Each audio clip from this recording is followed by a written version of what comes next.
Plus, if I could add one thing to that, Congress has a tendency to leak.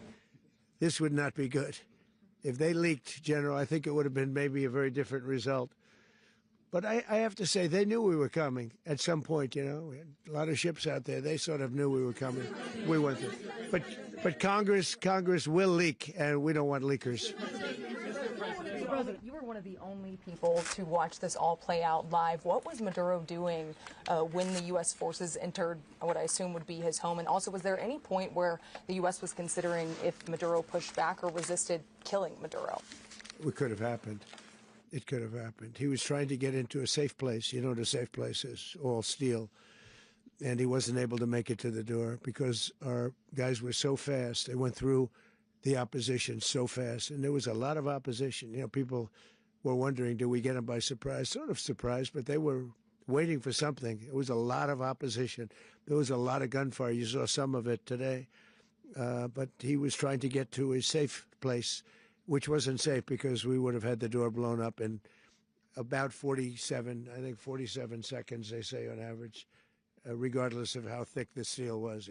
It was a very thick door. It was a very heavy door, but he was unable to get to that door. He made it to the door. He was unable to close it. Go ahead, finish. Where is Maduro going to be in the time being right now? Do you know his exact whereabouts? Well, eventually, ultimately, in the near future, he's going to be brought to New York. And where is he going to be held? Where is he going to be held in New York? Do you know? That's going to be up to the officials that do these things. Mr. President, the U.S. has something of a mixed track record of ousting dictators without necessarily a plan for what comes afterwards. Did that weigh on your decision? Well, that's when we had different presidents, but with me, that's not true. With me, we've had a perfect track record of winning. We win a lot, and we win. If you look at Soleimani, you look at al-Baghdadi, you look at the Midnight Hammer. Midnight Hammer was incredible. Right now, you wouldn't have peace in the Middle East. We have essentially peace in the Middle East because of that. If we weren't successful with Midnight Hammer, you wouldn't have peace in the Middle East. So, with me, you've had a lot of victory. You've had only victories. You've had no losses. Yeah. President, can you? How long do you expect the U.S. to run Venezuela, and how soon do you want the Venezuelan people to hold elections? So I'd like to do it quickly, but it takes a period of time. You know, we're rebuilding. We have to rebuild their whole infrastructure. The infrastructure is rotted. It's actually very dangerous. It's blow-up territory. Oil is very dangerous. It's a very dangerous thing to take out of the ground. It can kill a lot of people. It has killed a lot of people doing just that. The infrastructure is old. It's rotted.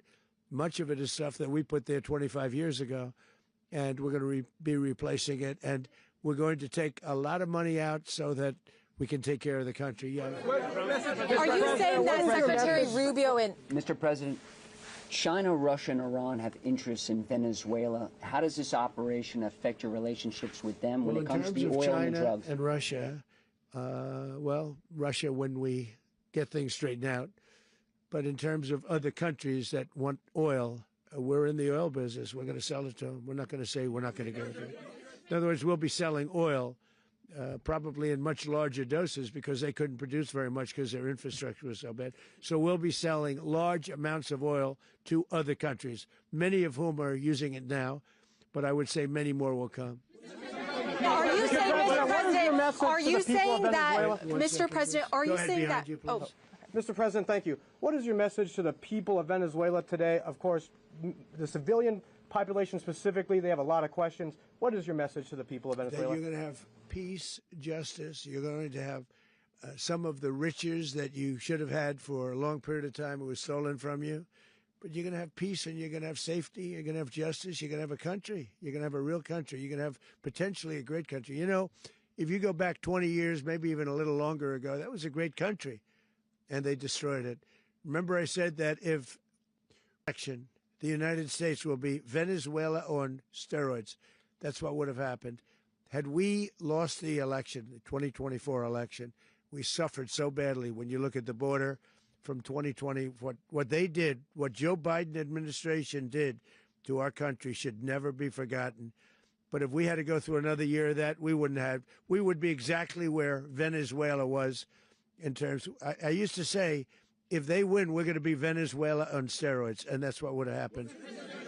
President, thank you. Are you saying that Secretary Hegseth and Rubio are going to be running Venezuela, and will you be sending in U.S. military troops to provide? They're going to be a team that's working with the people of Venezuela to make sure that we have Venezuela right.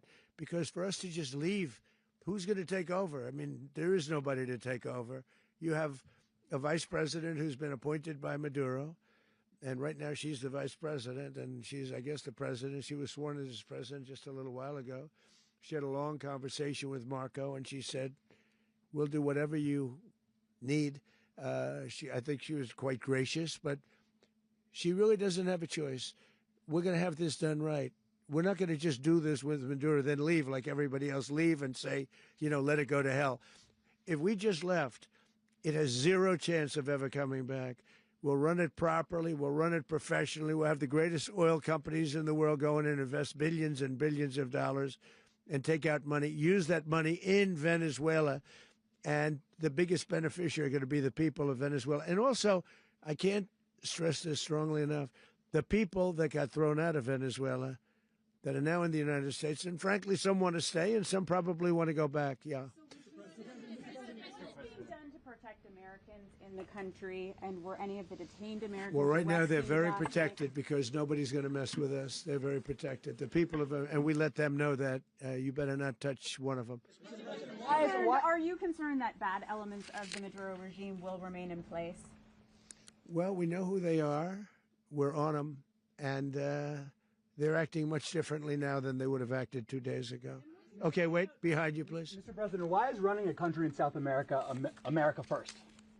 Well, I think it is because we want to surround ourselves with good neighbors. We want to surround ourselves with stability. We want to surround ourselves with energy. We have tremendous energy in that country. It's very important that we protect it. We need that for ourselves. We need that for the world. And we want to make sure we can protect it. Yes, sir. Please, go ahead. Yeah, is there a message here for Cuba and Diaz-Canel? Well, Cuba is an interesting case. Cuba is, not doing very well right now. That system has not been a very good one for Cuba. The people there have suffered for many, many years. And I think Cuba is going to be something we'll end up talking about because Cuba is a failing nation right now, very badly failing nation. And we want to help the people. It's very similar in the sense that we want to help the people in Cuba, but we want to also help the people that were forced out of Cuba and living in this country. Do you want to say something about that, Marco, please? Well, the answer is yes. Yes. The location of opposition leader Machado, and have you been in contact with her? No, we haven't. No, we haven't. Mr. President, do you have any hesitations about Machado? Mr. President, on Monday. Oh, I think it would be very tough for her to be the leader. She doesn't have the support within or the respect within the country. She's a very nice woman, but she doesn't have the respect to be the leader. Mr. President, is it possible that the U.S. ends up administrating Venezuela for years? Well, it won't cost us anything because the money coming out of the ground is very substantial, so it's not going to cost us anything. We want safety there. We want to be surrounded by countries that aren't housing all of our enemies all over the world. That's what was happening, and you don't want to have that. But we're going to be rebuilding, and we're not spending money. The oil companies are going to go in. They're going to spend money. We're going to take back the oil that, frankly, we should have taken back a long time ago. A lot of money is coming out of the ground. We're going to get reimbursed for all of that. We're going to get reimbursed for everything that we spend. So it's going to be a very important. This is a very big evening that took place last night. We have to be surrounded by safe, secure countries, and we also have to have energy. Very important. We have to have energy that's real energy, not where they're getting 4% and 5% of the energy out of the ground. You take a look. It was such a disaster. So what's going to happen with Venezuela, I think, over the next period of a year is going to be a great thing. And the people of Venezuela will be the biggest beneficiaries. Mr. President, going to send in the U.S. military. Mr. President, thank you. What did you last speak to Maduro about when you spoke? And is the U.S. Well, I don't want to get into the Venezuela? conversations, but I did have conversations with him, and I said, you got to surrender. And I actually thought he was pretty close to doing so, but now he wished he did, yeah. Mr. President, can you explain, you said that Maduro is responsible for drug trafficking. You recently pardoned the former president of Honduras, who was convicted of many drug trafficking. Can you explain how these two situations are different? And would you ever pardon Maduro? I endorsed, as you know, the winning president, the man who won in Honduras. I endorsed the man who won in Chile. I endorsed the man who won in Argentina. And we are doing very well with that whole group. What the man that I pardoned was, if you could equate it to us, he was treated like the Biden administration treated a man named Trump. That didn't work out too well for them. This was a man who was persecuted very unfairly. He was the head of the country. He was persecuted very unfairly. And there are a number of them. And we felt that it was a very unfair situation that happened to him. He's also a party member of the man who won. So obviously the people liked what I did. And one of the reasons that was done is because of the fact that the party in power felt very strongly that that man was treated very badly. I studied it very quickly, and then I studied it in great detail. I went to a lot of the people standing behind me, and they felt that that man was persecuted and treated very badly. That's why I gave him a pardon. You referenced boots on the ground earlier. Can you just sort of button this up? Do you envision the U.S. military having a presence in Venezuela as the U.S. runs that country? No, we're going to have a presence in Venezuela as it pertains to oil, because we have to have, we're sending our expertise in. So you may need something, not very much. But no, we're going to be taking out a tremendous amount of wealth out of the ground. And that wealth is going to the people of Venezuela and people from outside of Venezuela that used to be in Venezuela. And it goes also to the United States of America in the form of reimbursement for the damages caused us by that country. So I want to thank you all very much. Thank you. Do you have one? Yes, please. You were so nice before. I'm going to give you the final question. Go ahead. You, Mr. Unless President. it's a bad question, in which case I'll go one word. It's about who? It's about Putin, if you want. About Putin? Well, okay. That's always nice to talk about Putin. You had a phone call with him on Monday. Did he talk at all about Maduro? Did y'all talk about this? No, we didn't. We never spoke about Maduro. Are you mad at him right now? I mean, there's this intelligence. I'm not thrilled with Putin. I'm not thrilled with Putin. He's killing too many people. I thought that would be so. I settled 8 1/4 war. You know what the 1/4 was? Thailand and Cambodia. I did it again. They broke out, and I did it in about 5 hours, and I settled it. I'm giving myself 1/4, so I'm up to now 8 1/4. In other words, I settled the war, but then they broke out. They had a pretty bad breakout over the last 4 days. I got them to go back to peace, so I only give 1/4. I thought the easiest one would be, one of the easier ones would be Russia, Ukraine. It's not, and they both have done some pretty bad things. And look, that's Biden's war. That's not my war. But I want to stop the lives. Did you see where last month, 30,000, it was 27,000 the month before. 30,000, mostly soldiers, were killed this last month. 30,000. I want to stop that. You know, I got NATO to pay 5% instead of the 2% that they weren't paying. They weren't paying 2, now they pay 5. And we send them a lot of munitions. We send them a lot of things, missiles and various other things, a lot. And they pay. The United States is not losing money. We're probably making money on that. It's the last thing I care about. I just want to stop all those people. We're losing 25,000, 30,000 human beings that come from 2 places that are very far away.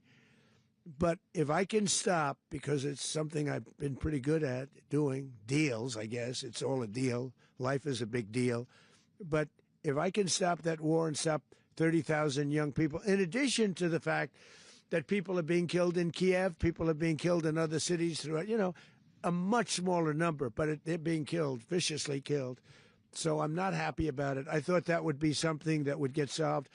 We have Mr. Witkoff here. I think that we're making progress, but that's a war that should have never happened. If I were president, it would have never happened. Putin says it. Everybody says it. If I were president, that would have never happened. But I inherited that war.